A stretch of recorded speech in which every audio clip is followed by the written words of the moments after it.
Quero convidar você a abrir o texto bíblico que se encontra no Evangelho de Lucas, capítulo 1. Nós vamos ler a partir do verso de número 57. Evangelho de Lucas, capítulo 1, a partir do versículo de número 57. Na minha Bíblia, o título sugerido é o nascimento de João Batista. Lucas 1, de 57, nós vamos ler até o verso de número 66. Amém? Acompanhe comigo esta leitura. A Isabel cumpriu-se o tempo de dar à luz e teve um filho. Ouviram os vizinhos e parentes que o Senhor usara de grande misericórdia para com ela, e participaram do seu regozijo. Sucedeu que no 8º dia foram circuncidar o menino e queriam dar-lhe o nome de seu pai Zacarias. De modo nenhum, respondeu sua mãe, pelo contrário, ele deve ser chamado João. Disse-lhe: ninguém há na tua parentela que tenha este nome. E perguntaram por acenos ao pai do menino que nome queria que lhe dessem. Então, pedindo ele uma tabuinha, escreveu: João é o seu nome, e todos se admiraram. Imediatamente a boca se lhe abriu, e desimpedida a língua, falava louvando a Deus. Sucedeu que todos os seus vizinhos ficaram possuídos de temor, e por toda a região montanhosa da Judéia foram divulgadas. Todos os que as ouviram guardavam-nas no coração, dizendo: que virá a ser, pois, este menino? E a mão do Senhor estava com ele. Amém? Oremos, irmãos. Pai, entregamos em tuas mãos esse momento onde a tua palavra será ministrada ao coração da tua igreja. Pedimos, Senhor Deus, dá-nos o teu entendimento e permita, Senhor Deus, que sejamos alcançados pela sabedoria que teu Espírito Santo dá, para que possamos não apenas compreender, mas aplicar esta palavra ao nosso coração. Nós oramos e nós te agradecemos em nome de Jesus. Amém, Senhor. Amém. Queridos, importante quando a gente fala sobre revelação, porque quando você pega a palavra revelar, esta palavra revelar, ela tem um significado. E o significado da palavra revelar é tirar o véu. Revelar, tirar o véu. Deixar ver, mostrar-se, manifestar-se. E quando nós compreendemos que, ao usar esta expressão, revelar, não é? Está dando a entender que é algo que deve ser mostrado, que vai se manifestar, que vai aparecer, não é? Cada vez mais, nós começamos a entender que algumas situações que nós não sabíamos antes passam a fazer parte do nosso entendimento.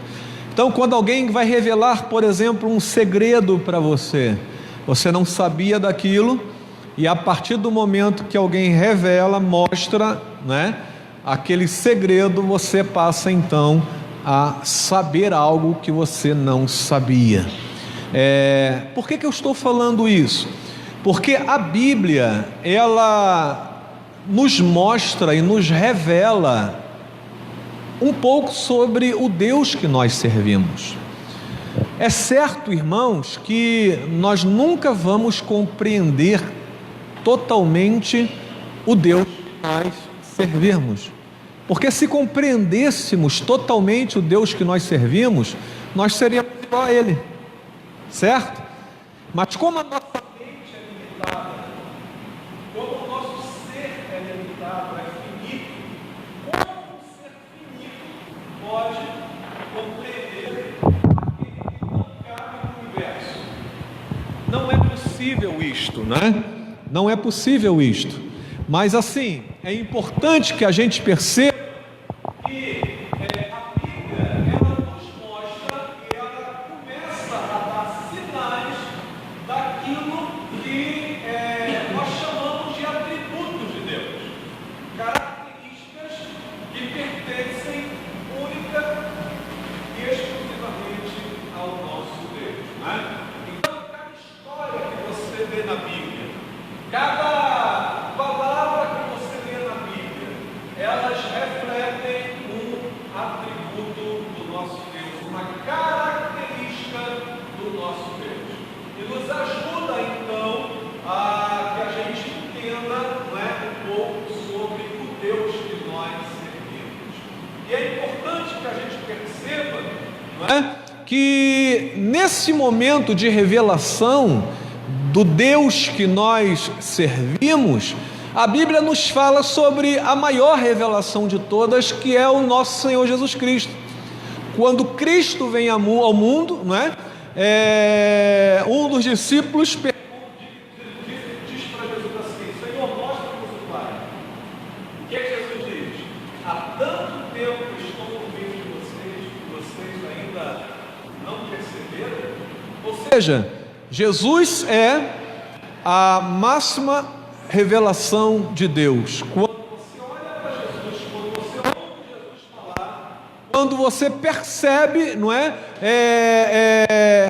as ações de Jesus, então você está vendo o próprio Deus agindo, Isso é importante a gente entender, porque a cada dia nós temos que conhecer mais sobre o nosso Deus.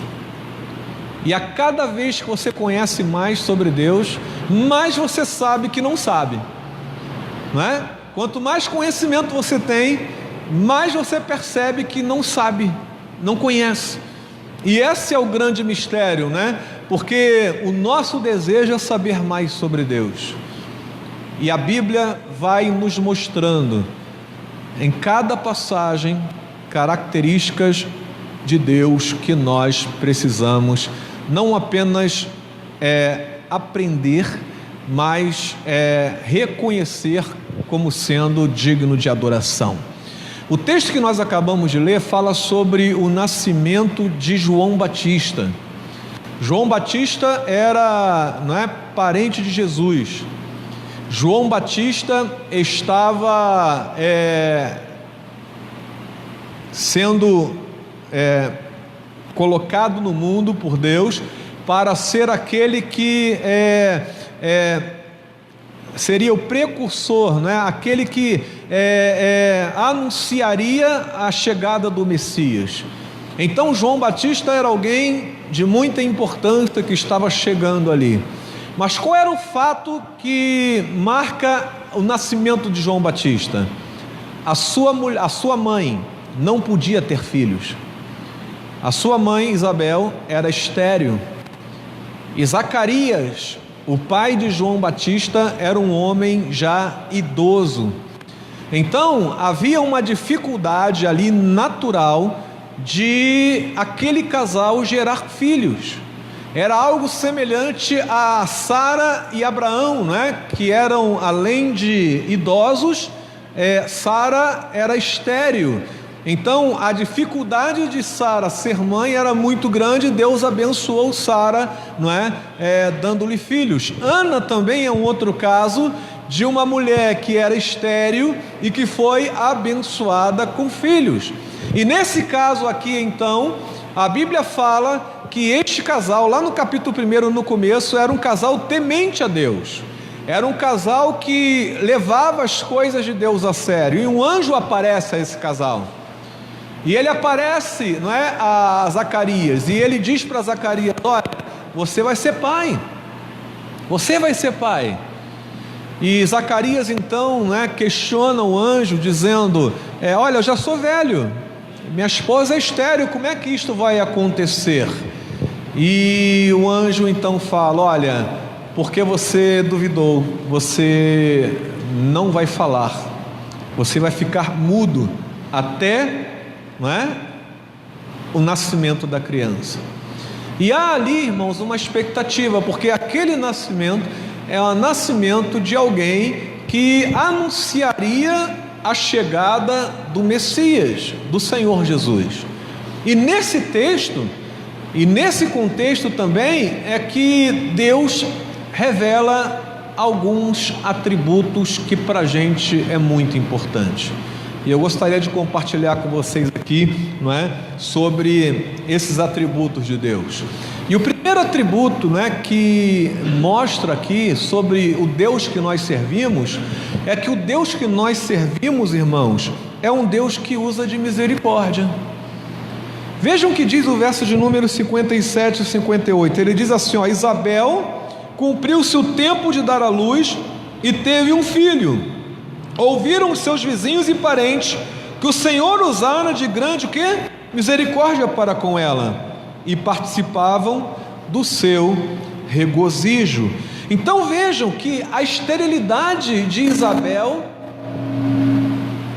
baixa um pouquinho, por favor. A esterilidade de Isabel foi anulada por um ato de misericórdia de Deus. E isto gerou o que? Alegria na vida daquelas pessoas que sabiam da história de Isabel e de Zacarias, que conheciam a dificuldade daquele casal de ter filhos. E é importante que você entenda a cultura da época, porque na cultura da época uma mulher não ter filhos era algo muito complicado. Aquela mulher era colocada à margem da sociedade. Aquela mulher era desprezada como alguém que não tinha valor na sociedade. E Jesus então, Deus então chega naquele momento e usa de misericórdia com aquele casal e dá àquele casal algo que aquele casal necessitava, precisava, para que assim pudesse ter a sua vida ajustada. Isso é um grande ensinamento para a gente, irmãos, porque a ação de Deus na vida do homem é um ato de misericórdia, e isso deve causar em nós uma alegria muito grande. Então, quando você vive nesse mundo, e a gente vive com muitas lutas, com muitas dificuldades, a gente a cada dia tem aquela luta diária, e a Bíblia diz que basta a cada dia o seu próprio mal, ou seja, cada dia você tem um desafio, tem uma luta. E a Bíblia vai nos dizer lá no livro de Lamentações que a causa de nós não sermos consumidos são as misericórdias do Senhor, pois elas se renovam a cada manhã. Então, a cada manhã, quando você acorda, Deus está renovando as misericórdias dele na tua vida. Porque se fosse pelo nosso pecado, ou pela nossa atitude perante Deus, nós não merecíamos nenhum favor da parte de Deus. Nós pecamos todos os dias, nós pecamos quando pensamos, nós pecamos quando falamos, nós pecamos quando agimos ou quando deixamos de agir. Então, irmãos, sobre nós diariamente pesa a mão do Senhor, e aquela mão que deveria ser uma mão julgadora, mas a verdade é que a cada dia Deus usa de misericórdia, Deus abençoa o seu povo com bênçãos que nós não merecemos. Tudo que você tem, você não merecia receber. Tudo que você é, você não merecia ser. Porque quando os nossos primeiros pais pecaram, eles levaram consigo todas as possibilidades de nós termos algum tipo de vontade, não é? De fazer a vontade de Deus. A partir do momento que o pecado entra, nós, na nossa tendência pecaminosa, nós fazemos aquilo que não agrada o coração de Deus. Paulo vai dizer assim: o bem que eu quero fazer eu não faço, mas o mal que eu não quero, este eu faço constantemente. E essa é a luta que nós temos, e por causa disso, estar vivo e receber bênçãos é um ato de misericórdia de Deus sobre as nossas vidas. É por isso que aquele povo naquele momento identifica Deus como sendo o Deus misericordioso. Eles giraram para Isabel e disseram: olha, Deus usou de misericórdia para com você, porque você não podia ter filhos e agora você tem uma criança. Deus abençoou você com uma bênção que você não teria condições de ter no teu próprio esforço. E essa, irmãos, é algo que nos leva a pensar sobre a característica do nosso Deus, do Deus de misericórdia, do Deus que perdoa, do Deus que nos abençoa com toda sorte de bênçãos, mesmo muitas vezes a gente tropeçando, não levando Deus a sério. Quantas vezes nós magoamos o coração de Deus, nós entristecemos o coração de Deus com atitudes, não é? Terríveis, e Deus mesmo assim ainda nos abençoa com muitas bênçãos, com o pão de cada dia, com a família que nós temos, com o emprego que você tem, com aquela característica de você ser alguém que acorda com disposição para poder enfrentar o dia. Esses atos de bondade de Deus, de misericórdia de Deus, a graça de Deus sendo derramada sobre a nossa vida, nos faz pensar nesse Deus que nós servimos. Que Deus é esse que nós servimos? E aí o texto nos mostra que esse Deus é o Deus misericordioso, é o Deus que usa de graça para cada um de nós. Pense bem nisso. Pense se você merecia alguma coisa da parte de Deus. Não, mas mesmo assim Deus olha para você de uma maneira diferente e Ele te abençoa com toda sorte de bênçãos. Agora, o que acontece? Existem aquelas bênçãos que caem sobre bons e os maus. Quando a chuva cai, chuva é bênção, amém?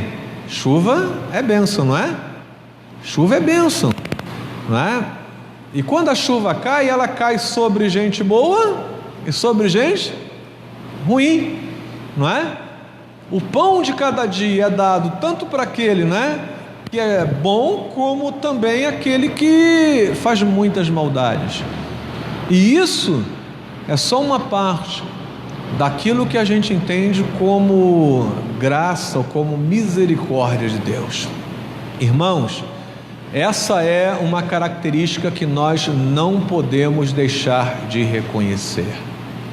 Deus tem dado muitas coisas que talvez você não daria para os seus filhos se eles pedissem, ou pela malcriação deles, ou pela desobediência, ou por muito menos a gente nega a pessoas que nós amamos algumas coisas, não é, que Deus tem dado a cada um de nós. Por isso é importante você entender que Deus é misericordioso, e na sua misericórdia Ele envia Jesus ao mundo para morrer na cruz, e essa morte na cruz traz a vitória sobre o pecado.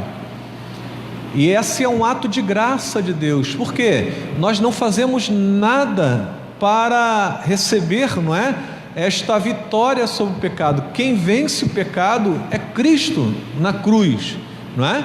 E essa morte de Cristo nos transforma, como nós cantamos no hino de número 336, transformação, né? Cristo me amou, não é? E Ele se entregou, e pelo fato dele se entregar nesse ato de misericórdia, nós então nos tornamos vitoriosos em Cristo Jesus. Que Deus maravilhoso, né? Usa de misericórdia para conosco.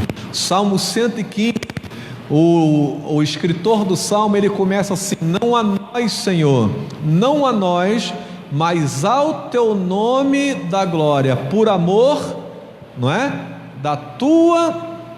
Por amor da tua bondade e da tua misericórdia, não é? Então, essa misericórdia de Deus que o salmista vê no cuidado diário, não é? Que Deus providencia para nós, é que nós devemos reconhecer quando estamos adorando a Deus. Tem gente que diz assim: olha, eu não sei orar. Fale sobre os atributos de Deus. Senhor, eu louvo o teu nome pela tua misericórdia. Senhor, eu te agradeço porque eu tenho recebido coisas que eu não mereço. Senhor, eu te agradeço porque mesmo sendo desobediente, tu continuas a me amar. Isso é misericórdia, irmãos, é graça. E Isabel e Zacarias receberam isto na vida deles, na figura do filho, não é? João Batista, porque não podiam ter filhos. E nós, o que nós não podíamos ter e temos, o que nós não podíamos ser e somos, não é? Isso em Cristo Jesus, quando a Bíblia diz somos mais que vencedores, somos por meio daquele que nos amou, porque se fosse por nós mesmos, não teríamos condições de estar no lugar que nós estamos. Por isso a misericórdia de Deus tem que ser exaltada. Quando você orar, agradeça a Deus pela sua misericórdia, porque a cada dia ela tem se mostrado na tua vida. E se você acorda, respira, não é? É um ato da misericórdia de Deus sendo manifestada na tua vida. Eu lembro de vez em quando sobre isso. Tem um diácono de uma igreja que eu era membro quando eu era criança, que ele sempre, quando ele orava, ele dizia, a primeira frase que ele dizia da oração dele é: Senhor, eu te agradeço pelo ar que eu respiro. Quando ele começava a orar, você já sabia a primeira frase da oração: Senhor, eu te agradeço pelo ar que eu respiro. E porque é um ato de misericórdia estarmos vivos, termos o que temos e ser o que nós somos. Por isso, irmãos, sempre reconheça a misericórdia de Deus. A Bíblia faz questão de revelar o Deus que nós servimos com esta característica. Existem muitas características de Deus na Bíblia, mas Ele quer hoje que você medite sobre isto, sobre o Deus misericordioso, que faz de você alguém que você não pode ser, mas Ele faz. Ele pega um Davi, um jovem, e o faz vitorioso sobre um Golias, não é? Um guerreiro, um gigante. Ele pega um Samuel, uma criança, e o transforma em um juiz de Israel. Ele pega 5 pães, não é? 2 peixes, e transforma num banquete para uma multidão. Deus faz coisas conosco que nós jamais imaginaríamos que Deus fizesse. E por que Ele faz isso? Porque Ele é misericordioso. Porque você não tem nada para oferecer para Deus. Eu não tenho nada para oferecer para Deus. Tu acha que Deus precisa de dinheiro? A Bíblia diz que Ele é dono de todo ouro e toda prata. Você acha que Deus precisa do teu louvor? Existem milhares e milhões de anjos louvando a Deus todos os dias, todos os momentos, todas as horas. Deus não precisa do nosso louvor nem da nossa adoração, irmãos. Deus não precisa de nada de nós. E o que Ele faz conosco é ato de misericórdia, é atos de bondade, de amor.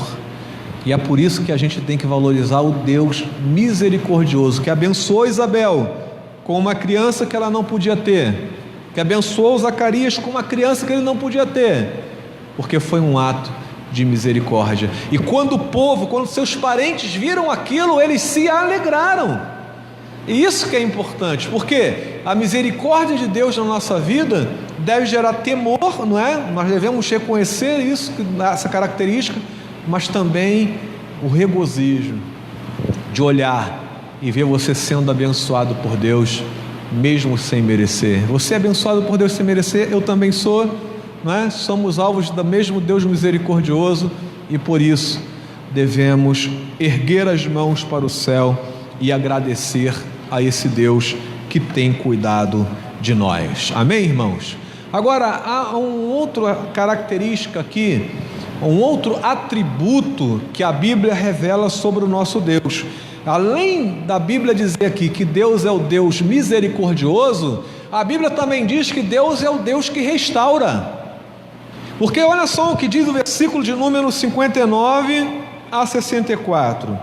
Sucedeu que no 8º dia foram circuncidar o menino e queriam dar-lhe o nome de Zacarias.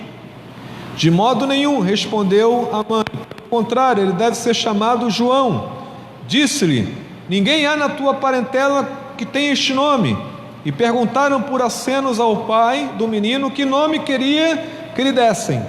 Então, pedindo ele uma tabuinha, escreveu, João é o seu nome, e todos se admiraram. Imediatamente, o quê? A boca se lhe abriu, e desimpedida a língua, falava louvando a Deus. Ou seja, ele tinha perdido a voz, porque o anjo o havia repreendido pela sua incredulidade. E agora, Deus restaurou a voz daquele que não podia falar. Aqui há um simbolismo do Deus que restaura, irmãos. Porque você sabe o que significa o nome João? Alguém sabe o que significa o nome João? O nome João significa cheio de graça, aquele que foi alvo de misericórdia. Então vejam, o mesmo Deus misericordioso é o Deus que restaura, porque Zacarias havia perdido a capacidade de falar. E para alguém que era um sacerdote, né, para alguém que era aquele que ministrava o povo, que falava com o povo, é como se você tivesse um pastor mudo.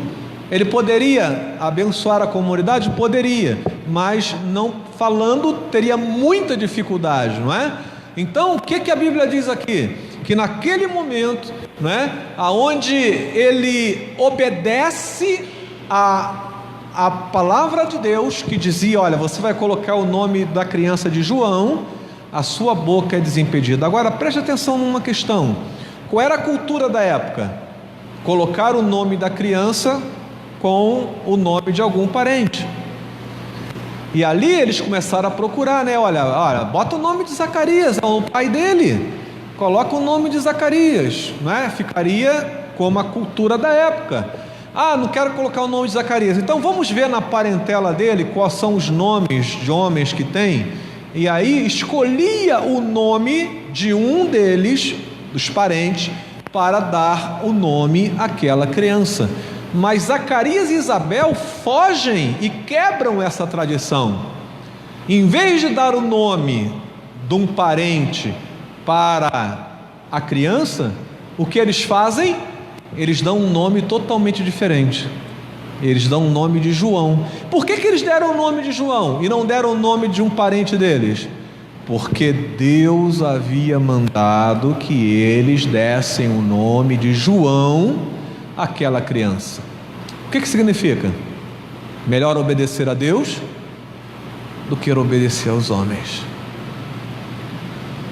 Eles poderiam, né, ir pela massa. Está todo mundo pedindo para fazer isso, então eu vou fazer. Mas não, Deus tinha mandado, o nome da criança vai ser João. Quando eles perguntaram a Isabel, Isabel falou, não vai ser Zacarias não, o nome da criança vai ser João. Aí eles ainda não se conformaram, foram lá para Zacarias. E aí, Zacarias, qual vai ser o nome do seu filho? Aí Zacarias pede uma tábua, e o que ele escreve na tábua? O nome da criança vai ser João. Ou seja, irmãos, há um claro indicativo aqui de que houve uma obediência a uma orientação de Deus, e pela obediência, pela uma vida de obediência, Deus restaurou aquilo que Zacarias havia perdido. Essa é uma característica de Deus, o Deus que restitui. A Bíblia fala no Antigo Testamento de um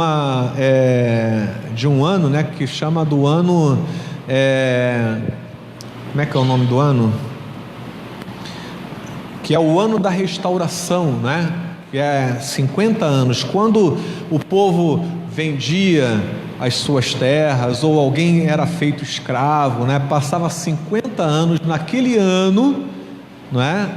Tudo que se havia perdido era restaurado.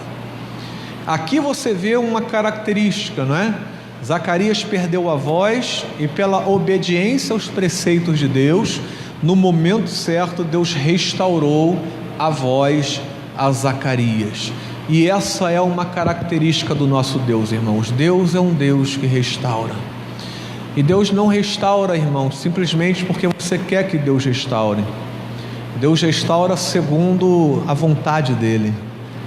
E se você se colocar no centro da vontade de Deus, sem se preocupar com aquilo que você quer, Deus vai restaurar a tua vida em coisas que você jamais imaginou que poderia ter novamente. Essa é uma característica que a Bíblia mostra. Zacarias não estava preocupado em, olha, eu vou colocar o nome de João e minha voz vai voltar. Não. A preocupação de Zacarias era obedecer a Deus. Esqueceu até que não tinha voz. E quando ele se preocupou no seu relacionamento com Deus, Deus começou a restaurar aquelas coisas que Zacarias havia perdido. Talvez você entrou aqui neste lugar e você esteja preocupado com coisas que você perdeu. Perdeu a alegria, perdeu algum bem material, perdeu amigos, e você fica com isso. Ah, Senhor, restaura isso na minha vida, restaura, e Deus está preocupado com a tua obediência, com o seu relacionamento com Ele. E quando você prioriza o teu relacionamento com Ele, quando você vive uma vida de obediência aos preceitos de Deus, como Zacarias e Isabel fizeram, então as coisas começam a acontecer. Deus começa a restaurar. Por quê? Porque o teu coração já não está nessas coisas. Teu coração está em Deus. E o que a Bíblia diz? Buscai em primeiro lugar o reino de Deus, e as demais coisas vos serão acrescentadas. Essa é uma característica de Deus, irmãos, do Deus que restaura. E Deus restaura aspectos da nossa vida quando há obediência e desprendimento. Por que desprendimento? Porque ele poderia falar, não, eu quero o nome de alguém da minha parentela, mas ele abriu mão da tradição e ele recebeu o que Deus tinha para a vida dele. Esse é o desprendimento que a gente precisa ter. Às vezes a gente precisa ficar muito preso a determinadas questões que nos afastam de Deus, quando na verdade a gente tem que estar preocupado em manter um relacionamento íntimo com o Senhor, de obediência aos seus preceitos. E o Senhor, que conhece a nossa vida, Ele vai providenciando e resgatando tudo aquilo que a gente precisa. Você é alguém que experimentou perdas na tua vida? Se você é alguém que experimentou perdas, você está diante de um Deus que restaura. Mas como você está se apresentando diante desse Deus que restaura? Você está preocupado apenas com as suas perdas? E aí Deus fica sendo apenas aquele que resolve o teu problema e depois acabou? Não, Deus não quer isso. Deus quer que você se relacione com Ele. E a partir do momento que esse relacionamento estiver saudável, então as coisas começam a acontecer na tua vida. Amém? Esse é o Deus que a Bíblia mostra, o Deus que restaura. E por último, nesse texto, a Bíblia mostra uma outra característica do nosso Deus, que é o Deus que se apresenta a todos aqueles que estão interessados. Olha o que diz o verso 65 e 66. Sucedeu que todos os seus vizinhos ficaram possuídos de temor, e por toda a região montanhosa da Judéia foram divulgadas essas coisas. Todos os que as ouviram guardaram-nas no coração, dizendo: que virá, pois, a ser este menino? E a mão do Senhor estava com eles. Ou seja, Deus usou a experiência daquela família para se revelar àqueles que estavam desejosos de conhecer mais a Ele. A região da Judéia ficou sabendo da história. Aqueles que testemunharam, não é? A Bíblia diz que eles tiveram temor, ficaram mais fervorosos na sua relação com Deus. E a Bíblia diz também que todos sentiram que a mão do Senhor estava com aquela criança. Esse, irmãos, é algo maravilhoso, porque a gente entende que o Deus da Bíblia é o Deus que quer se revelar. Ele quer se mostrar cada vez mais. Ele está presente neste lugar hoje. E quando nós temos este coração aberto para sentir a presença de Deus, Ele se mostra presente. A Bíblia, irmãos, ela mostra um Deus que vai em busca do homem. Não é o homem que vai em busca de Deus. A partir do momento que Adão peca, a Bíblia fala, que Eva come do fruto proibido, dá a Adão come do fruto, e a partir dali então eles percebem que estão nus, eles fazem vestimentas com folhas, para poder esconder a sua nudez, e a Bíblia diz que Deus vai ao encontro deles perguntando: onde é que vocês estão?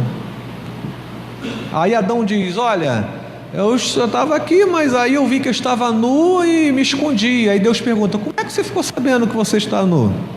Você comeu por acaso do fruto que eu disse para você não comer? Então vejam que a iniciativa de buscar o homem perdido sempre começou com Deus. E essa, irmãos, é uma história que caminha. Deus manda os seus profetas para falar sobre o seu amor para com o seu povo. E na plenitude dos tempos, Deus envia Jesus Cristo como prova deste amor. Ou seja, nós servimos a um Deus que quer se relacionar conosco e quer se revelar a cada um de nós.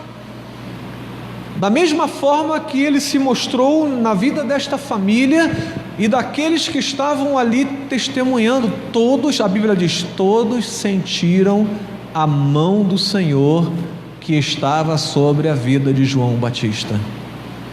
E isso é algo tremendo, porque quando a gente entra num lugar desse, e você senta do lado do teu irmão, você tem que sentir a presença de Deus na vida do teu irmão. Imagine você do lado do teu irmão, você sentindo o teu irmão cheio do Espírito Santo, seu irmão fervoroso ali em oração, na hora do culto, da adoração, a música tocando e você aproveitando aquele momento para celebrar as misericórdias de Deus, para celebrar o Deus que restaura, para celebrar o Deus que vem em busca do pecador, o pastor, o Deus que deixa as 99 no aprisco e vai em busca da ovelha perdida, o Deus que a Bíblia fala, que é semelhante àquela mulher que varre a casa para encontrar a dracma perdida, e ao encontrar a dracma perdida se alegra. Esse Deus que vai em busca está neste lugar hoje, e Ele está dizendo para você: eu quero intimidade com você,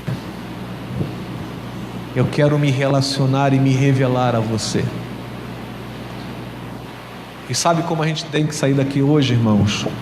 Da mesma forma que aqueles saíram, reconhecendo que a mão do Senhor estava naquela criança. Você deve reconhecer que Deus está neste lugar. E Deus estando neste lugar, aonde Deus está, nada continua da mesma forma, irmãos. Se você entrou aqui de uma maneira, você sairá daqui diferente, se teu coração estiver aberto para receber o que Deus tem preparado para a tua vida hoje. E entenda, eu já estou finalizando com esta palavra, entenda, não é porque você merece, e não é porque você tem alguma coisa para dar a Deus, mas é porque Ele é misericordioso. E mesmo a gente sendo falhos e virando as nossas costas para Ele, Ele ainda quer se relacionar conosco. Ele quer restaurar a tua vida. E aquilo que você perdeu, Ele quer dar a você. Mas Ele quer dar a você não porque você quer a restauração em primeiro lugar, mas porque você aprendeu que seguir os caminhos do Senhor, e o maior tesouro que você tem é o próprio Deus, e não aquilo que Ele pode dar. Isso é algo que a gente tem que aprender. E a Bíblia nos mostra o Deus que nós servimos, o Deus de misericórdia, o Deus que restaura e o Deus que se apresenta a todos aqueles que são interessados. Vamos ficar em pé, irmãos. Vamos encerrar esse momento com uma oração. Queria pedir a você que fechasse seus olhos. E queria pedir a você que fizesse uma oração dentro do teu coração. Peça a Deus: Senhor, se revele a mim nesta noite, de uma maneira que eu nunca ainda percebi a tua presença. Peça a Deus que se revele a você tão claramente, que se você estender a mão, você seja capaz de tocá-lo. Porque tem gente aí do teu lado que está cheio de Deus, e quando você toca, você sente a presença de Deus. Peça a Deus que te dê um coração sensível às suas manifestações, e agradeça a Deus pela sua misericórdia. Reconheça que você não tem nada para oferecer. Reconheça, mas ao mesmo tempo agradeça a Deus por aquilo que você é e por aquilo que você tem, porque é misericórdia de Deus, é única e exclusivamente graça e misericórdia.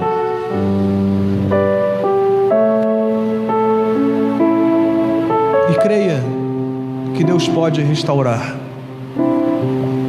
situações na tua vida que se perderam durante essa caminhada, porque Deus é Deus de restauração. Amém. Ó Pai, eu louvo o teu nome pela revelação da tua palavra e te agradeço, Senhor Deus, porque cada vez que nós aprendemos mais sobre ti, nós percebemos quão grande és tu. Tu és infinito, e na tua misericórdia, Senhor Deus, tu és imenso. Louvamos o teu nome por sermos alvos desta misericórdia, e te agradecemos, Senhor Deus, porque tu estás neste lugar. Completa a obra, Senhor, na vida daqueles que se encontram aqui neste lugar, naqueles que estão ouvindo esta palavra, porque entendemos, Senhor Deus, que tu queres restaurar muitas coisas. Amém, Jesus. Tu queres restaurar, Senhor, os relacionamentos quebrados. Tu queres restaurar a tua relação com estas pessoas. Tu quer dar, Senhor Deus, muito mais do que nós tínhamos antes.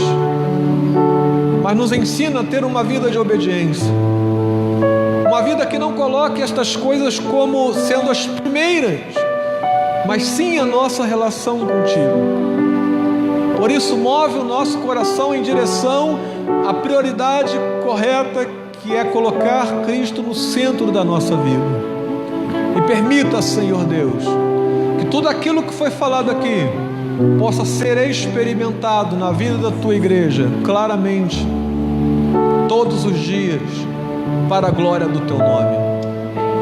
Nós louvamos e engrandecemos o teu nome, Senhor Deus.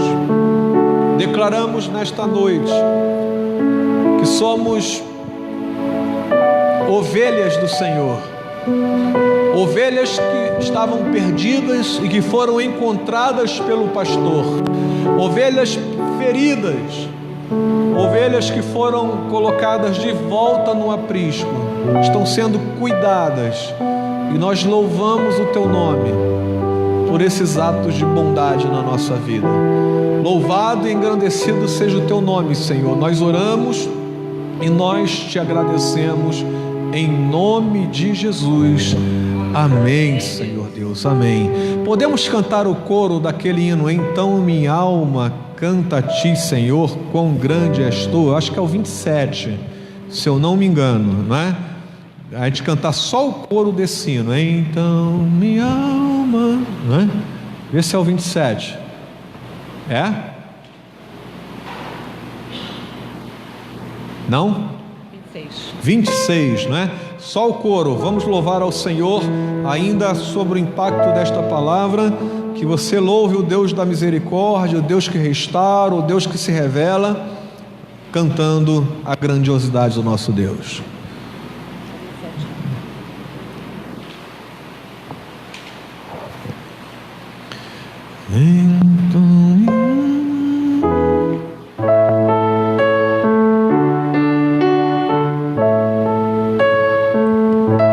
Então minha alma canta a ti, Senhor, grandioso és tu, grandioso és tu. E então minha alma canta a ti, Senhor, grandioso és tu, grandioso és tu. Então minha alma canta a ti, Senhor. Declare: grandioso és tu,